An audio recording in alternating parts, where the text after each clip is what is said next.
everybody, Travis at Tricks of the Trade. Today's lesson is going to be a follow-up to the lesson from last week. That's basically about 1-4-5 chord progressions, specifically 12-bar 1-4-5 chord progressions. Last week we spent some time explaining exactly what the 1, the 4, and the 5 meant and how you could find them on the piano. So if you didn't check out that lesson, I suggest you look for that first. I wanted to break it into two because it's kind of a lot of info, and I think it'll be a little bit easier to do it in steps. So once you check that one out and you know how to find the 1, the 4, and the 5 and what it means, we're going to progress on to how it applies to a blues progression.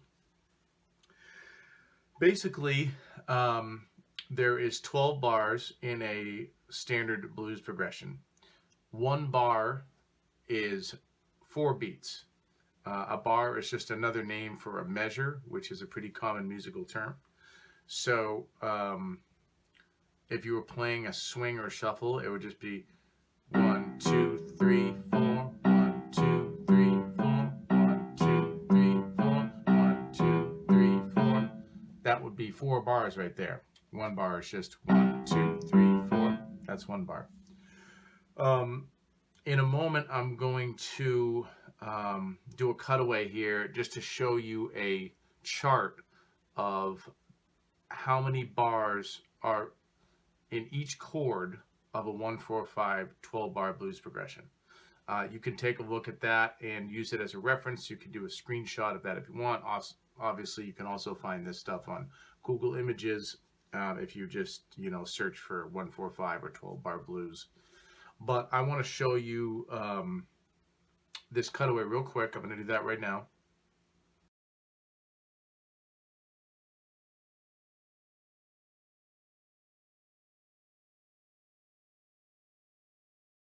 All right, now that you've taken a look at that chart there for the 1-4-5 12-bar blues, I'm just going to kind of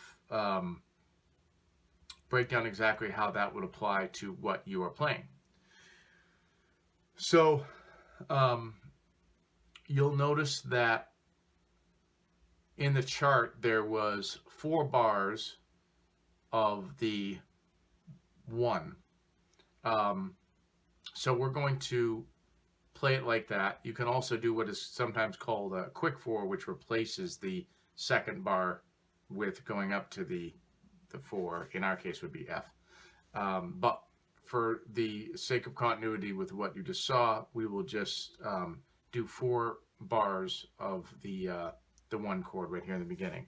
And then it'll be 2 bars of the 4 chord, back to 2 bars of the 1, 1 bar of the 5, 1 bar of the 4, and then 2 bars of the 1 at the very end. And then sometimes that very last bar is a 5, or sometimes it just hangs in the 1. And I'm going to show you the difference between those two things in a moment. So what I'm going to do is just count which bar it is in the 12-bar progression. The first number that I say at the beginning of every bar will be which bar it is. And then I'm just going to finish out the bars by just saying 2, 3, 4 for the beats. So we'll do it in the key of C. We'll do a slow blues. And here's a 12-bar 1-4-5 blues in the key of C. 1, 2, 3, 4, 2, 2, 3, 4, 3, 2, 3, 4, 4, 2, 3, 4, 5, 2, 3, 4, 6, 2, 3, 4, 7, 2, 3, 4, 8, 2, 3, 4, 9, 2, 3, 4, 10, 2, 3, 4, 11, 2, 3, 4, 12, 2, 3, 4, and then you start over again. So that's pretty much it. I'll be honest, I'm doing this video without actually having found that Google image yet. I'm going to kind of splice that in afterwards. So I'm assuming that the one I'm going to find, and hopefully can find, is the one that has the 4 bars of the 1 chord of the C right in the beginning, and then the 2 bars of the C at the very end. But the variations that you could do would be, sometimes someone will call a quick 4, and actually that happens quite often, almost by default in slow blues. And what that basically means is you just take the second bar, and you go up to that 4 chord real quick for 1 bar, and I'll show you how that goes. 1, 2, 3, 4, 2, 2, 3, 4, 3, 2, 3, 4, 4, 2, 3, 4. So you see how it was pretty much still 4 bars of the 1, but that second bar just went up to that 4 chord really quick. It doesn't add any bars or subtract any bars from the whole progression. It just replaces that second bar and makes it a 4 chord instead of a 1 chord. And the other thing that might be different, and would actually be pretty commonplace, would be the last 2 bars would be a little bit different. So coming down from the 5, so the 9th and the 10th bar here, 9, 10, 11, but then this last one, 2. Now obviously when you play it's going to sound not so hokey, but I'm just trying to keep it as simple as possible just to show you how that works. And that was just for slow blues. If I played a swing,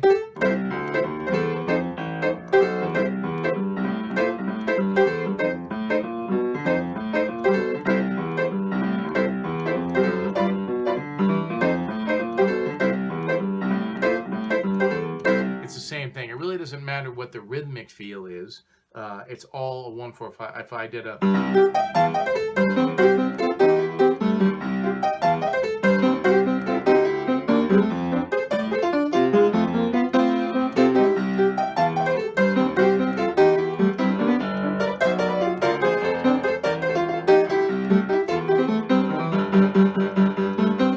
still just a 1, 4, 5, 12 bar blues.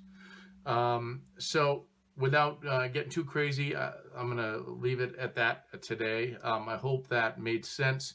Please comment with any questions below if there's anything that you feel like I could be explaining better, because I know it's kind of a complicated concept for some, and I think that some people tend to build it up into something a little bit more complicated than it is, and they kind of put up some walls in their brain about what 1, 4, 5 is. A lot of people that come from a rock background associate 1, 4, 5 blues with this kind of elitist, complicated thing that they don't understand, and it's all wrapped up with the way they feel about blues. And believe me, I've experienced this many times, and I'm trying to do these videos to show you that it's really not that complicated and nothing to be intimidated about.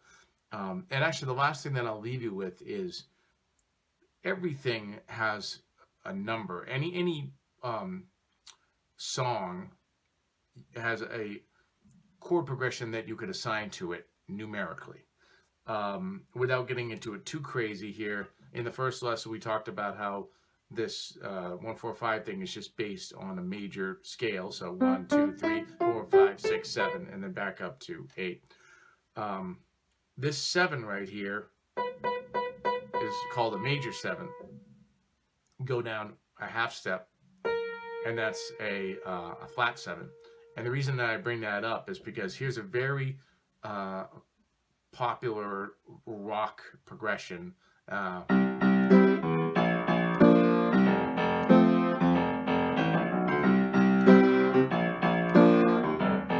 Obviously that kind of sounds like Sweet Home Alabama, but there's a million.